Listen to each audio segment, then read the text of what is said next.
not have come to Malachor. She will break you, your mind, your body. You will be lost. In the second season of Star Wars Rebels, audiences were brought to the forbidden planet Malachor, an ancient battlefield ravaged by an ancient Sith weapon. Rebels presents Malachor as a cursed and frightening place, covered with petrified corpses from that great battle thousands of years ago. But Rebels wasn't the first appearance of this planet, and in older Legends material, especially Knights of the Old Republic 2, Malachor 5 is a much different world, if one with a vaguely similar theme.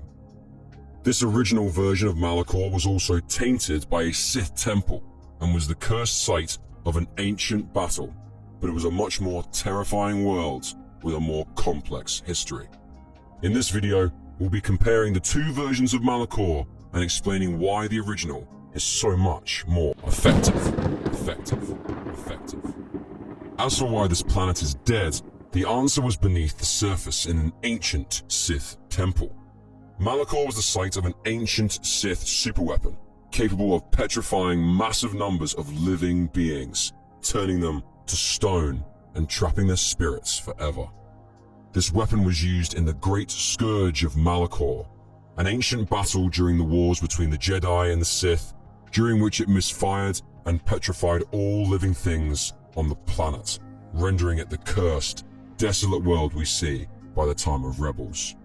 Thousands of years later, the petrified corpses of the combatants lay scattered about the temple, their ancient terror plainly evident through their postures.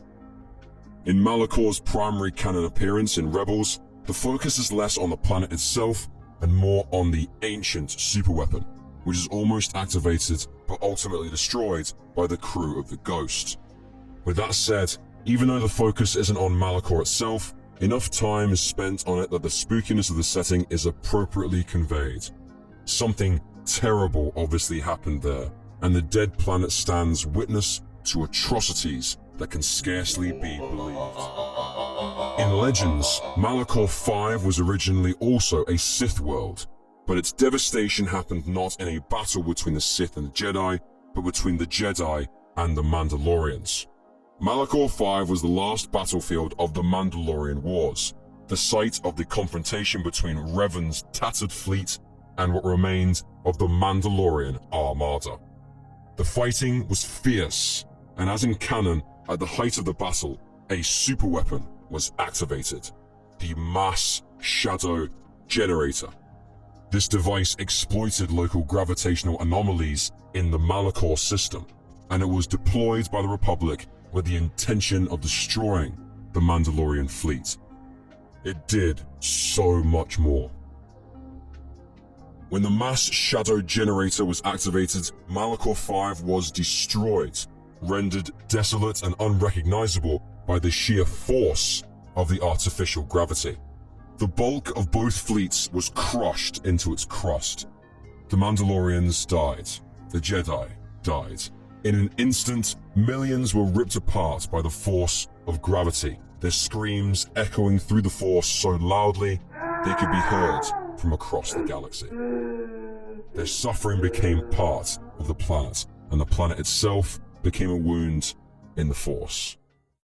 There is a world on the outer rim surrounded by mass shadows. Past the graveyard of Mandalorian warships, this planet suffers, crushed in gravity's fist. To walk on its surface is to feel it crushing every cell of your being. It is like being buried alive until it seems you will never breathe again.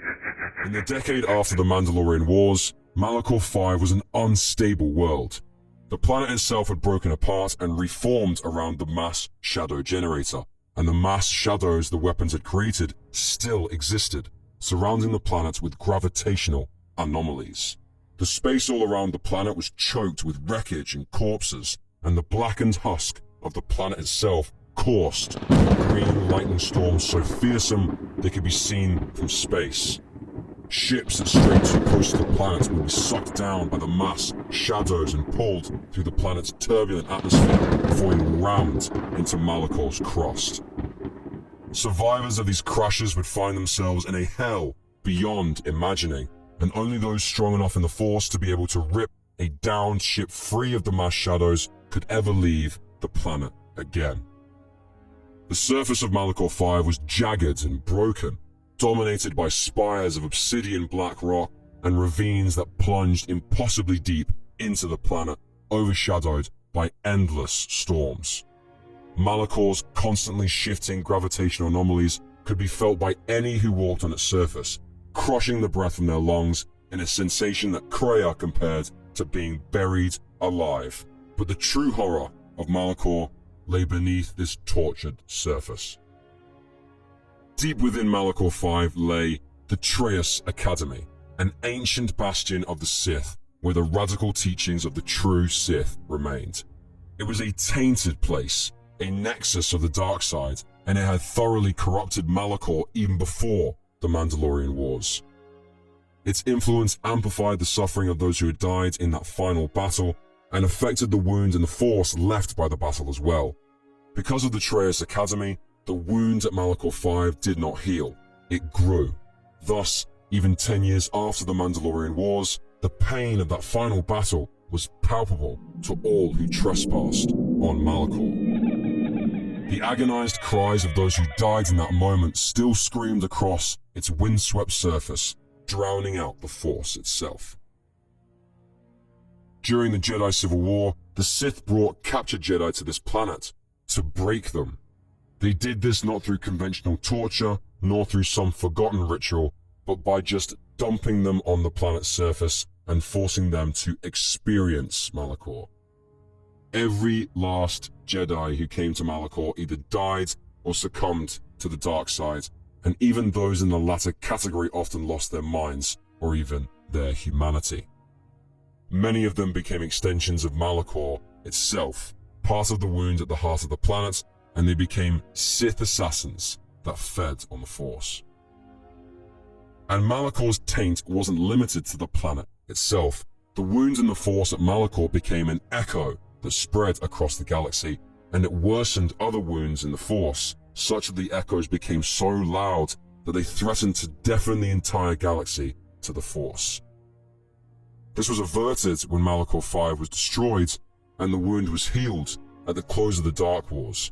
But if left unchecked, Malachor could have plunged the entire galaxy into total darkness. The planet itself is a threat, an active nexus that continues to suffer, to scream, to throb in the Force. It, like Canon Malachor, is dead, but unquietly so. Also important in comparisons between the two is the nature of the evil that Malachor represents. Canon Malachor just houses a superweapon. Legends Malachor also involves a superweapon, if an unconventional one, but the real evil of the planet isn't the weapon itself, but the slaughter it creates. The evil of Malachor 5 is mass death itself. In Kreia's words, it is something of the Sith, but it was fueled by war. And what makes it so terrible is the ordinary human atrocity that took place there, not some arcane work of the dark side. These two framings also each present a different version of the dark side. Canon Malachor presents a much more conventional take on the dark side, one that the Sith would have been most amenable to. It presents a weapon that those without reservations can claim and harness, a source of terrible power that comes with the risk of self-destruction. But Legends Malachor gets to the core of what the dark side really is. Not a power that can be claimed, but an affront to life itself, a corrupting force that consumes without reason nor restraint. Malachor 5 drowned Jedi in the dark side, promising them power, but the power it offered was hollow and dead, a self-destructive hunger that drained its own users of their humanity. It represented the ultimate extreme of the dark side, and in the context of the Star Wars universe, that's why Legends Malachor was so terrifying.